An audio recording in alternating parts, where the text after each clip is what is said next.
You ask Tiger to solve.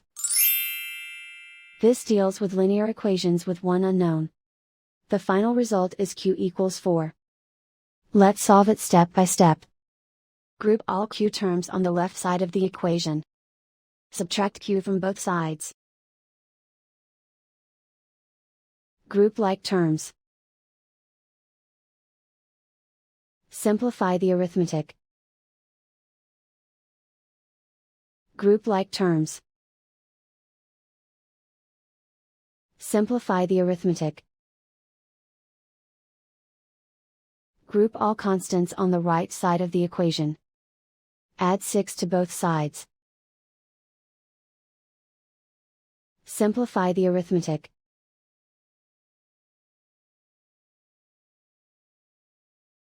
Isolate the q. Divide both sides by 3. Simplify the fraction.